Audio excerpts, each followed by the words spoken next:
Well, good morning, everybody. This is a special episode of Quilt Meets World. I'm Russ, and I am joined by my really awesome friend, Brian. Hi, Brian. Hey, And unlike, the special episodes that we had in the 80s where, Arnold was getting a bike or Cherry got stuck into a freezer or something like that, this one is you don't have to like talk about it with your parents. So, Brian, I would like you to introduce yourself to everybody, like, who you are, how you know me, and all that fun stuff. well, first of all, you were talking about the very special episode, and I just couldn't help but think of today on a very special episode of Quilt Meets World. So I just couldn't help but think of that. Anyway, so yeah, I'm Brian. I have known Russ since the late 90s. I'm not sure if we met 96, 97, 98, somewhere in there. Somewhere in that But area, yeah. somewhere in there, it was when we were very young, very, very young. Not as many gray hairs or wrinkles on either of us. Tell me about it. I mean, I didn't even have this back then. So yeah, yeah, we met back then in the 90s, back when I was still up in Massachusetts, and it's actually just soon after I met David, actually, because we met in '96, and so yeah, so I came to Mass when after I met him. So it was just within the first couple of years after David and I met that Mhm. you and I met, and yeah, so we used to hang out and uh, David. I think you and David kind of met maybe online or something initially, and then I kind of got wrapped into it. Within the first day or so, and then we all kind of met up and just hung out, and uh, we kind of connected over our mutual love of Rent, which Yes. I know that you love your Rent as much as I do, and there's a couple of movies that we watched that I think you still enjoy to this day. Was it Every day. Trick and Priscilla and stuff? Yeah. So, and I worked for Warner Brothers studio stores at the time, which was a nice thing because that way Russ could take advantage of my discount if he wanted to. So, There was a period in time that my entire wardrobe, except for my pants, came from the Warner Brothers Studio store and shoes. I couldn't find any Warner Brothers Studio shoes.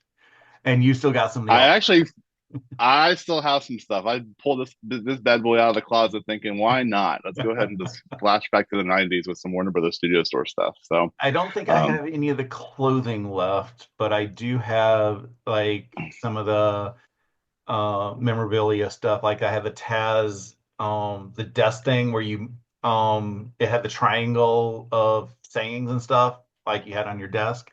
oh, like a desk calendar type thing, but it was sayings and whatnot. Yes, and it had three of them. I got decor and stuff for Christmas still from back then. And I have some of all the kinds of stuff. I have some of the Scooby-Doo stuff, but I had to pare down a whole bunch of my Scooby stuff um in one of the moves, and I donated some of the stuff to a neighborhood yard sale, and one of the neighbors still has one of the big Scoobies that I had, and her son still loves it to this day. He's got Well, special needs, oh and yeah, cool. he bought it, or they bought it, like it had to be like 15 years ago at this point, and it's still one of his favorites. So Nice. Very cool. If you look up in the corner up here on top of the bookshelf, you can barely see it, but there is a Scooby-Doo dressed as Santa up there. nice. It's about about yay tall. It's about foot and a half, 2 feet tall. Plush that was sold at the Warner Brothers store. So I've got Nice. a couple other things, kind of random Warner Brothers related stuff, but you can't really see them right now. But I miss that um, store terribly. I stopped working in retail. I worked retail for 22 plus years, and I stopped working retail about 7 years ago when I changed careers. And I swear, if the Warner Brothers Studio stores ever came back, I would seriously consider going back to working in retail if I could work in those stores because I love those stores. They were like they were awesome, like just Yes, the best. absolutely. But also, So definitely dates us because that's they all closed up by like 2001 or something like that. So it kind of yeah, shows our age because we know them yeah. so well. Well, it was, just before they closed that I ended up moving to Atlanta, and we kind of separated ways because, back in like I moved here in 2001, and the only way to really keep in touch with each other is, writing something on a piece of paper and putting it in an envelope. Or, calling, and that, like, we had long distance and cell phone minutes and stuff. We didn't have texting back then. And Oh, I believe emailing we was what had was. texting, but you had to text it where you had to hit like the number six like 8 times or whatever Yeah. for a certain letter to come out. I on my cell provider, I didn't get texting until like 2004. Oh wow. Okay. Yeah. Okay. So, but yeah, I do remember the T9 texting. You had to press the button. Like, if you wanted an S, you were hitting that button so many times.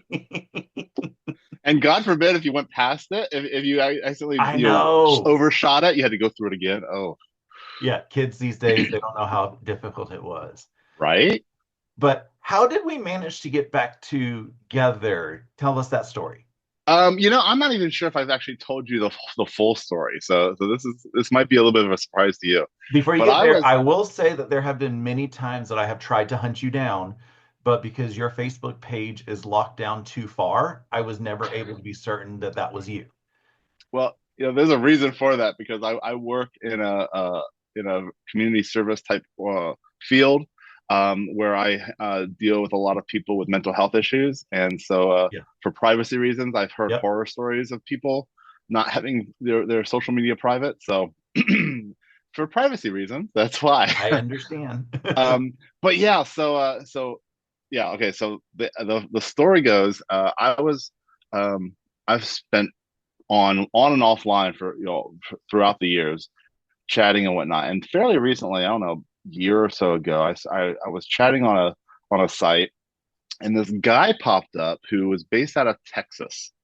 And his picture popped up like in the like as a listing of chat rooms, and I thought it was you because I remember how you looked back then in the 1990s, and I'm looking at Uh-huh. this guy's picture, and I'm like, that looks like the way I remember Russ looking. Okay, this is before the facial hair and Yep. before the gray and stuff like that. And I was like, I swear, I think that's Russ, or is it? I'm not sure. So I ended up messaging the guy, and we started talking. And the funny thing is that for the life of me, I couldn't remember your name, and I'm sorry, but I couldn't remember your name. It's I fine. just remember the guy in Massachusetts that we used to hang out with, and so I went to David and I was like, "Hey, David, do you remember the guy that we used to hang out with?" And I kind of said a couple of other things that kind of triggered his memory. He's like, "Oh, you mean Russ?" I was like, "Russ, yes, that's his name." And so he's like, "Yeah, Russell Rice." I was like, "Thank you." Okay, because my memory is not the best. It's just kind of too many years of doing things I shouldn't be doing. Anyway, so yeah, so I got your name, and then I went on Facebook and found you fairly quickly, and Yeah, I'm sent a not quite message that or something. smart. Yeah, right. I was like, oh, well, he's just kind of out there. No, and so I went and just I'm not sure if I sent you a message first or if I friended you. I can't remember which I No, did first. you sent me a message saying, I don't know if you remember me, but blah blah blah blah blah. I was doing laundry in the laundromat because my washer had been dead. Yep, I remember that. And like I got so giddy when I saw that message and I was like, "Oh my God, oh my God, oh my God." I remember that because I remember your very excited responses. Yeah. And yeah, so that was just kind of like that was the beginning of our reconnect. And we've been in constant contact pretty much ever since. So Yeah, it's exciting to be able to reconnect with, awesome folks from the past. definitely, So definitely. you ended up asking for a, very special request. What led into that? And you know, what's the history and everything, and what did you want? Well, I already mentioned David, and David was my husband, spouse, partner, significant other, whatever term you wish to use, for basically 28 years. We met in the summer of '96 online, and I was in Florida. He was in Massachusetts, and after a very, very quick, I call it a whirlwind romance. Literally in like 2 months' time, I was in Massachusetts full time. Wow. So it happened very quickly because we spent a lot of time talking on the phone before we actually met face to face. And this is back before you sent pictures online. I mean, this is IRC chat time.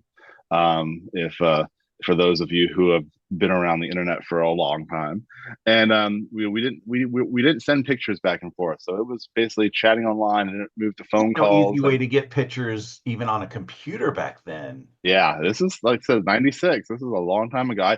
I had to access the MIRC chat rooms, as they were called, in a little cyber cafe that my university had available. It had like three computers in it in some little closet room that they had underneath the stairs in the basement of the student union. And so that's where I accessed it to be able to chat with him. And yeah, he and I, he actually, I think he messaged me first because um, the story, from what I remember, him telling the story is that he saw my screen name, which at the time was Gay Pride. Okay, Uh, and he does not. Well, he was never a fan of the word pride or proud, and so that intrigued him, and so that is why he initially messaged me, and so we oh, started talking, and and then that just kind of led from one thing to another, and like I said, within a couple of months, in that like 2 month span, I came to Massachusetts one time for a weekend, and then came back like a month later, and was supposed to stay a week, and that was like in July, uh-huh. and I didn't go back to Florida until January to Oh, get the rest of wow. my stuff. So, so I was 20 years old. I was I'd already left school at that point. I out of college, I kind of lost my way, and so he was like, "Come to Boston," and so I did. I was like, "Sure, why not? Let's go on an adventure." And that adventure lasted 28 years. We uh, we went from just being what we could at the time based on the laws to eventually getting married. Geez, it was 2018, I think we actually got legally married, and yeah, but yeah, we essentially 28 years together. Um, what kind of led up to this special thing here is that he's always had health problems the entire time I've known him. He was older than me, and so even when I first met him, he had health issues, but they weren't so much so that he could not work and could not function and whatnot. But soon after we got together, his health started to get worse, and he eventually was unable to work and had to go on disability and whatnot. He was basically on disability from like 2001, 2002 on. So, but yeah, so he struggled with that. His health issues were uh, he had many things. Apparently, he had gotten sick when he was a kid, and it caused him to have ongoing health issues the rest of his life. Uh, And but yeah, so he when he was unable to work anymore. We struggled financially, but we stuck together. We actually were homeless for a few months, living out of cheap motels because we got evicted from an apartment, and we really struggled. But and we also had in the time we were together, we both of us lost both parents. We My father passed away in '98. His father passed away in 2000. And then my mother passed away in 2014, and his mother passed away, I think, in like 2010 or something like that. I don't remember exactly. And so we had all that time together. Uh, because of my father passing away, that's actually how we got to Virginia, which is where I'm at now. And because my father was from here, and I ended up inheriting his house after a couple of years of legal wrangling. And we were actually in working for Macy's up in Arlington at Pentagon City uh, on 9/11. So we were oh, actually within eyesight of the Pentagon when 9/11 happened. So that was a big day, and that was a day that David, even for many years afterwards, David had a hard time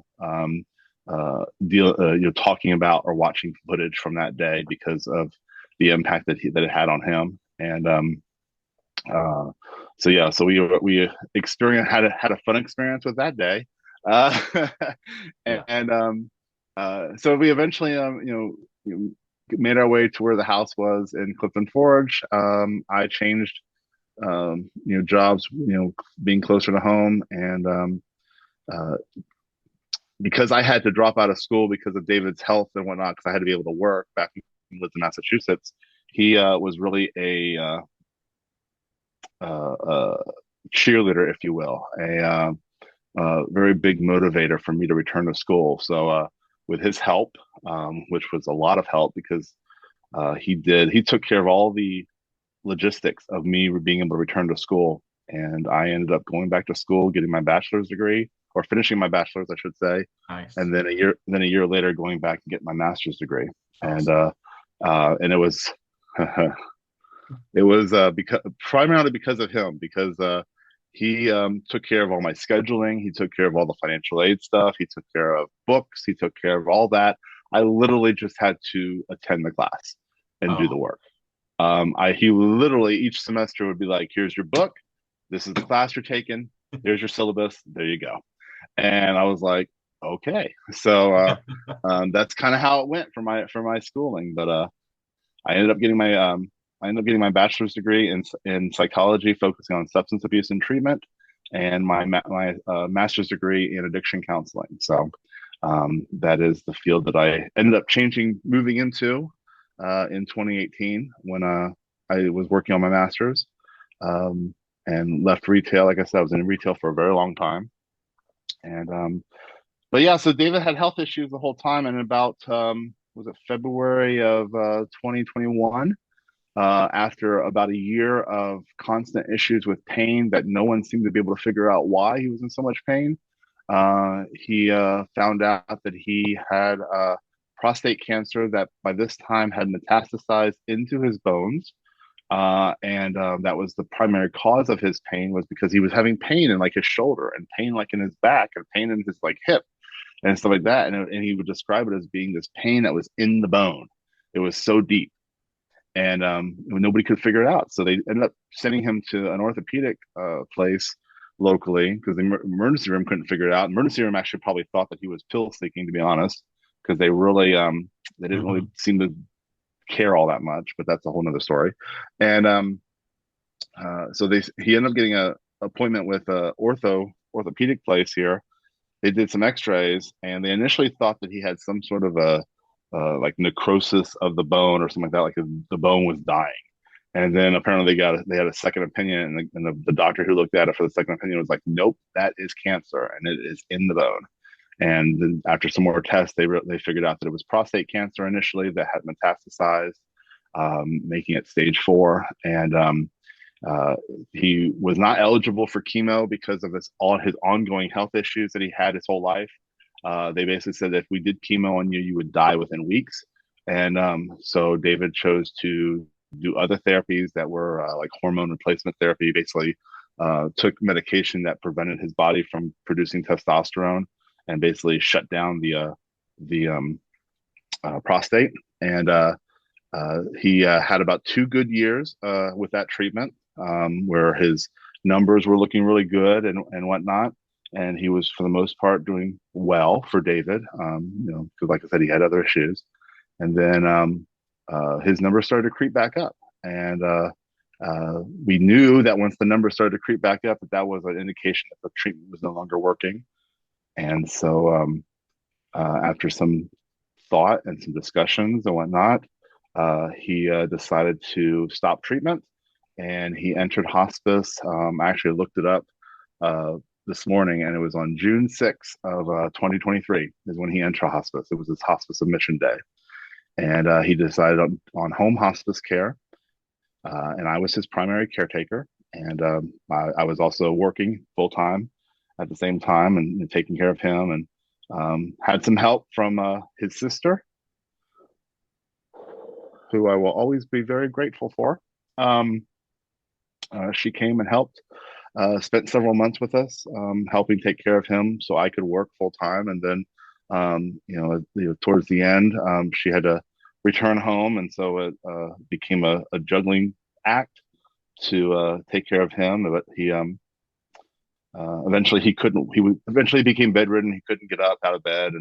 And it basically after because they couldn't get up out of bed, they had to put a catheter in, and he got a really bad infection from the catheter. It happened like 3 times. He got urinary tract infections, but the third one was really bad, and uh, about a week or so of him being in really bad psychosis and whatnot, the doctor was like, "Well, we can either try to knock it down. And this was basically the discussion we had earlier in that week. Is we can either try to knock it down, but it's going to keep coming back, or we can just let it take its course." And this was after like 3 or 4 times it's happening, and David was tired of being sick. He had told me for many years prior to that that he hated being sick. He hated taking pills. He hated always being sick. And so I decided to just let things take its course. And he passed at about 2 a.m. on Saturday, May 11th, with me by his side. Um, and yeah, so that led up to why we're here today. After he passed, I had a bunch of clothes that I did not really know what to do with. But through the magic of social media, I had seen these videos, these clips of people taking people's t-shirts and shirts and whatnot and making a t-shirt blanket, as I called it. And so my David's sister had done some quilting and whatnot. She actually made me a Golden Girls quilt as a thank you for taking care of him. I'm not sure, Russ, if you've even seen pictures of that. I'm not sure I if I've don't think shown you I've seen pictures. that. Yeah, so I'll have to show you. But she made me a Golden Girls quilt because I'm a huge Golden Girls fan, and that was like her. Um, that was like the first time I saw her after his diagnosis. She gave that to me, and I absolutely love it. But anyway, so she that was that she had kind of made it clear that she was no longer going to quilt anymore after that. So I didn't even bother really asking her about this. But I thought of Mr. Rice, and I thought, well, I have a sewing machine, but I am just really do not know how to sew. I got it with the intention of learning how to sew, but it never really happened. So my sewing machine kind of sits in a corner with a cover on it, collecting dust. But I was like, let me see what Russ thinks about making a t-shirt blanket out of David's shirts. And my idea for a t-shirt blanket is basically taking the fronts of his t-shirts, like a 12-inch by 12-inch square, sewing them together, and hey, and there you go. I was like very basic in my head, so I'm like, okay, well let me message Russ, and Russ was like, well, let me think about it. The fabric's kind of a bitch to work with. I'm not sure if you said it that way, but anyway, uh, edit. The fabric is a bit of a pain to work with, and let me see, let me think about it. And then a little bit later, a couple weeks or so later, he comes back and says, "Yes, I'll do it." And so I packed up all of David's shirts. David had a bunch of pocket T-shirts that he wore. And he wore pocket T-shirts because he would take his phone, which is actually David's phone, and he would just put it in the pocket, and that's where he kept his phone. So like pocket T-shirts were a big thing for him. And he also had a few Warner Brothers shirts or Warner Brothers related shirts that he still had over the years. And um, so I packed up all this stuff and sent it down. And I told Russ, I said, this is my idea, the 12-inch by 12-inch squares. Um, you know, make that, I'll be happy. And so Russ was like, well, Yeah, I was expecting a whole bunch of graphic tees because that's what most people give when they ask for a t-shirt quilt. And when I unboxed everything, I was like, pocket tees? I don't know what to do with this. And I sat there, I thought about it, I thought about it, and then I was like, I have an idea on what to do. And I did give you a little bit of a hint as to what I was thinking, just to make sure that you were okay with it. And the answer you got was, I don't care, I want something awesome. okay, I And don't, I know I said something along those lines. So okay, that sounds about right. and I was like, okay, well then I'm just gonna go with it. So I spent time just planning everything out, figuring out how evil I can get into it because there's a few Easter eggs that are going to be happening in here in a minute. Oh boy. But I hope that I did something that is going to make you happy with what you get. So you have a box near you. Are you ready to open it up? Do you want to open it up now? Um, I'll be honest with you, I can feel the chokingness already kind of coming about. So yeah, I already heard and I heard Dixie whine in the background. So who knows? She may be anticipating something going on too. Who knows? I'm gonna just go ahead and just stand up and put this in the seat of the chair here. Hmm, let's see. All right, let's go. Okay, here we go. And so everybody knows I made sure that I packaged it very well. It's in a Ziploc bag in case, it decided to rain or snow. I didn't want anything to get damaged. So he's gonna open it up. He's gonna see a giant Ziploc bag, and then he's gonna have to open up the Ziploc bag. Hey, I'm just taking a breath for a second because I Uh-huh. have a feeling I'm gonna have be emotional over this. Okay, here we go.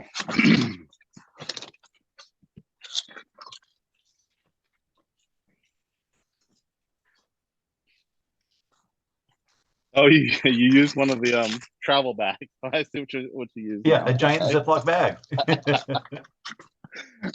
I was like, Ziploc bag. What did you use? Well, I already recognized one shirt. Oh, I'm shaking. Oh my goodness.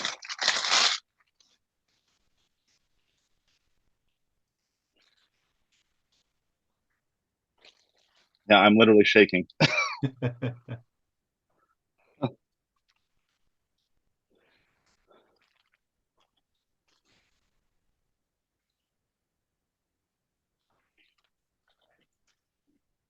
Oh,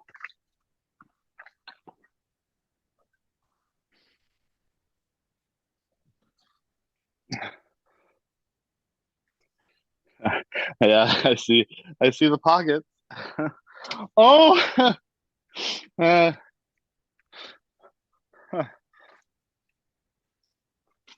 um, I see an Easter egg. Um, uh, one of the things that the three of us all bonded over was Rent, and that was Rent was a very special show for David and I. He and I saw it three times. We saw it once in Boston. The first time we saw it on Broadway in New York with another friend of ours, and then I live near Roanoke, Virginia, and it was on a touring, like the 25th anniversary tour or whatever it Uh, was, and we saw it then in Roanoke as well. It was the last time we saw it. I think each time we saw it, we shared it with a friend, because my friend Jay was with us that time, and when we did a celebration of life for David, I did a montage of pictures and whatnot, and I played a couple some songs from Rent. Seasons of Love is my favorite song, and it's like basically how I live my life about giving love, spreading love, sharing love, measuring your life in the love you give. And so I played that, but also, which is very appropriate for a quilt. Um, I also played "I'll Cover You." The reprise um, part was also a song that I played, and so yeah, do you want to hold it up so that we can I'm see the cool? I know I'm you're trying I'm to still absorb I'm every still inch of absorbing. Give me a break, dude. Oh my gosh. Yeah, one of the things that I had asked Russ for to do was David, like I said, he loves his pocket tees, and I swear that was like the main shirt. It's a lot bigger than I thought it was gonna be too. Oh my gosh, that's awesome! I didn't realize it was gonna be this big. That's awesome. Um, uh, I can't even tell what you can be seen on the screen because I'm kind of hidden right now. But that's that. We'll have to figure out a way to get a good picture of it later. Yeah. Um, but he I wanted the pockets to be included, which I can see pockets in on there, but also uh, David. All right, so David was a big guy.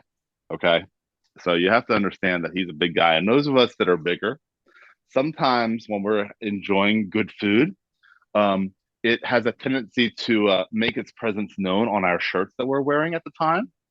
And so David, I swear, every one of David's shirts had uh, a a collection of stains from the different food that he partook in. And so I told Russ, I was like, include pockets and don't worry about stains on the fabric. Include the stains too if you can. So, um, uh, and this is one of his Warner Brothers shirts. He loved Marvin the Martian. So,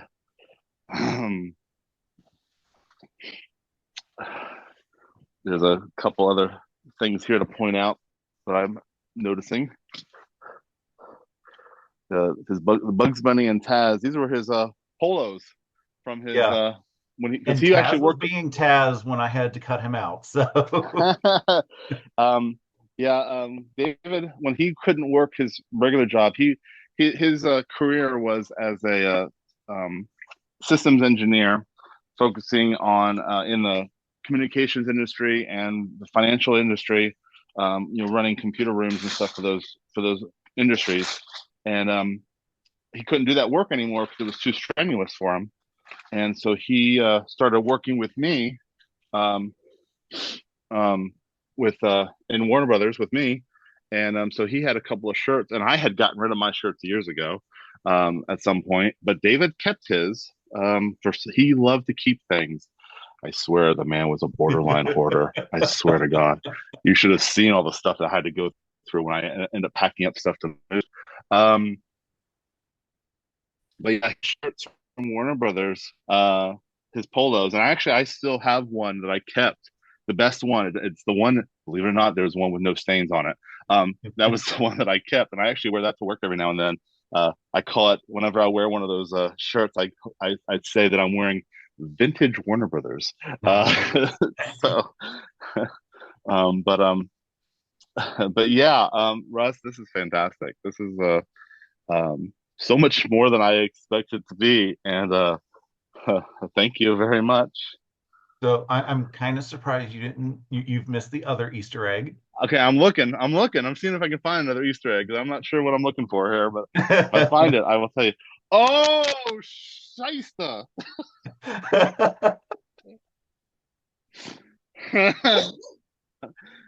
I think you Yeah, found it. Dixie. Yeah, Dixie. Yeah, yeah. Daddy's trying hard not to cuss. Um, I did just find it. Yes. Yeah, the pictures of David and I, and um,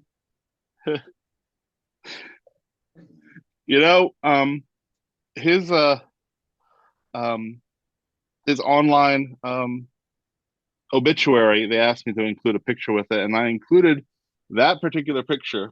Like I said, I worked at Target for 16 years, so Yeah. as part of my retail career, and that particular picture, I love that picture of him just because he has that.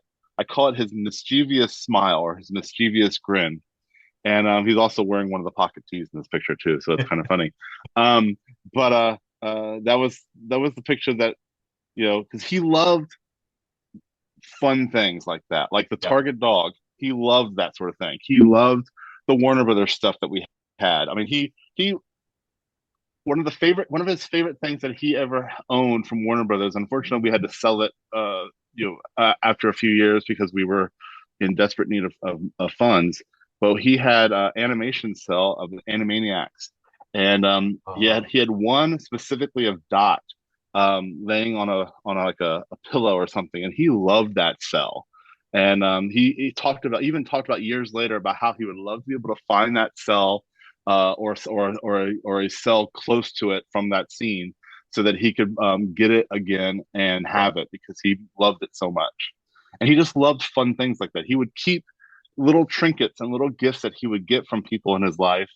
Like, I mean, he passed when he passed. He was 68 years old, and he had stuffed animals, and he had little trinkets and things like that from people that throughout his whole entire life that he had kept, and had that meant something to him. And I've kept a lot of those things myself because I also like stuffed animals and and cartoons and stuff like that. So, um, but yeah, thank you, Russ. I'm glad that I was able to, give you something that is bringing a little bit of joy to you right now, even though you're like overwhelmed with emotion. And like I I imagine that you kind of like it a little bit. I kind of do. I kind of do. Uh, I only have one. No, I'm just kidding. I was gonna say I only have one critique, but I was gonna, but no, I'm not gonna say that because that's a total bold-faced lie. Um, no, this Russ, like seriously, you did so much more than what I was expecting. And I love the fact that you did all this because it just makes it even more special than it already was going to be. And I thank you for that. Um, I'm just glad that you I, got something from him that can help keep you warm when you need it. well, it's in a very unique way. It's very appropriate that that his shirts were made into a blanket so he could, that fulfill the words of "I'll cover you." You know, Yes. uh, yeah. So it's I thought about that this morning that I hadn't really made that connection, but it's like it's kind of appropriate in a way that not only is it from a musical that we both that we shared and we love so much, but we also it was a song that I had played during his celebration of life because I did that picture montage, which all three of those pictures in that corner are pictures that are in that montage, um, and yeah, it just kind of hit me that I'll cover you, you know, so he'll be covering me. Well, I am so glad that you had a chance to, share a little bit of David with everybody and that you are able to keep a part of him with you at all times. So that's just like the best part about being able to share quilting with anybody. So, Yeah, I so very much thank you. Um, yeah, uh, it's things like this, like practical, like there's ways to be able to remember people. You put a picture or you have memories and stuff like that. But this is something that um, I actually, one of the other things that I kept from him is one of his sweatsuits. He would always wear. In the summertime, it was always t-shirts and shorts, and in the wintertime, if it was cold enough and if it was windy enough, he would wear sweats. All uh-huh. right. So he had like three or four sweatsuits, and he liked the hoodies that had the kangaroo pouch on them because that was where he Okay, could yeah. store his. That's where he stored his phone and his wallet and stuff was in the When he kangaroo didn't pouch. have the pocket up by him, he had the kangaroo pouch. Exactly, exactly. So I kept one of his sweatsuits that has the kangaroo pouch in the hood because I have sweatsuits too, but I was never a big fan of that style with the hood Yeah. and stuff. I kept one of them, and we've had a couple of cold nights this past month or so, and it was just nice to be able to pull that out and kind of be wrapped up in David. So it's like this is like another way that I can be wrapped up in David. Yeah, and I think you're gonna hopefully enjoy that. Uh, Very much so. I will be showing a little bit of a montage right after this for everybody to get to know David a little bit more. And there will be some pictures of the quilt. I'm going to get Brian to take a couple awesome pictures of it, like, out where he is. Maybe get a friend to take a couple pictures of you with the quilt and everything. So I hope everybody enjoys that. But yeah, I hope everybody has a awesome rest of your day. And remember, always measure your life in love. Bye.